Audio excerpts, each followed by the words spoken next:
चौदस की जो पूजन का विधान है, आपको धनतेरस की पूजन का जो विधान बताया था, धनतेरस की पूजन का जैसा विधान था, पहुंचकर पाटे को बिछाकर चौक पूर कर जिस थाली में आपने स्वस्तिक बनाकर जो सिक्का रखा है उसी में एक सिक्का और रखकर उसकी पूजन अर्चना करना है, वैसी की वैसे ही जैसा पहले कल कहा गया।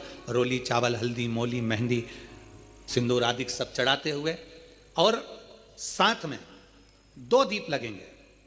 रूप चौदस के दिन 2 दीप है। एक दीप है घी का, लंबी बत्ती का, जो लक्ष्मी जी के सीधे हाथ पर आएगा। दूसरा दीप है घी का दीप भी आटे का आएगा और तेल का दीप भी आटे का आएगा। जो तेल का दीप लगेगा वो थोड़ा सा दिया बड़ा लेना, उसमें 4 लंबी लंबी बत्तियां रखना, सरसों का तेल या मीठा तेल या तिल्ली का तेल जो भी मिल जाए उसके अंदर डाल लेना। 4 बत्ती ये लक्ष्मी जी के लेफ्ट हैंड की ओर आएगी। उसी आटे का तेल का जो दिया रहेगा उसके अंदर या तो पीली सरसों या काली सरसों, जो राई होती है, सरसों होती है, उसके थोड़े से दाने उसमें डाल दिए जाते हैं। लक्ष्मी जी का पूरा पूजन बड़े भाव से करिए। जल का छिटा दीजिए, रोली, चावल, मोली, हल्दी जो भी है आपके पास समर्पित करने के लिए पूजन की थाली में, वो समर्पित करिए। मीठे का भोग लगाइए और भोग लगाने के बाद में बड़े प्रेम से 5 कमलगट्टे, 5 हल्दी की गठान, 5 अमरबेल के टुकड़े। अमरबेल होती है एक लंबी सी बेल, पेड़ों पर चलती है, पीले कलर की, जो कि पूरे पेड़ पर छाई रहती है। उसको कहीं पर भी डाल दिया जाए वो बढ़ती चली जाती है।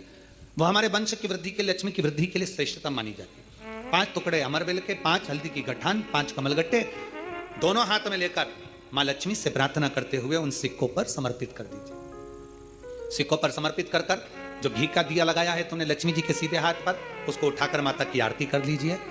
जो तेल का दिया है, घी का दिया वापिस रखकर आरती के बाद में जो तेल का दिया है 4 बत्ती वाला जो तुम जलाकर रखी हो, उसको पूरे घर में घुमाकर, रूप चतुर्दशी के दिन, रूप चौदस के दिन, नरक चौदस के दिन पूरे घर में घुमाकर, सारे घर के दरवाजे खोलकर बड़े प्रेम से घुमाकर मुख्य द्वार के बीच में, जो घर से बाहर निकलने वाला द्वार है, उसके ठीक बीचों बीच वो दिया 4 बत्ती का रख देना चाहिए। कुछ देर के लिए दरवाजे खुले रखना चाहिए।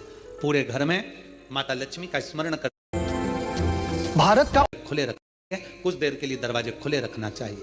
पूरे घर में माता लक्ष्मी का स्मरण करते हुए श्री शिवाय नमस्तुभ्यम बोलते हुए दिया रखकर जब वापिस आए, माता लक्ष्मी को झोली पसार कर प्रणाम कर कर कहें, माँ हमारे घर में निवास करो, आपका भंडार सदा भरा रहे, खाली ना हो। हे माँ, जैसे हम दामोदर मास की कथा का रिस्पान कर रहे हैं, कार्तिक मास की कथा को श्रवण कर रहे हैं, जैसे हमने कार्तिक के महत्व को जाना है और उस महत्व को जाना कि लक्ष्मी भगवान शिव की आज्ञा से जाती है, नारायण की आज्ञा से जाती है, उसी तरह आप हमारे घर में शिव और नारायण की आज्ञा से विराजमान होइए। माँ को प्रणाम करिए बड़े भाव के साथ। ऐसी ही ये रूप चतुर्दशी की पूजन का विधान है।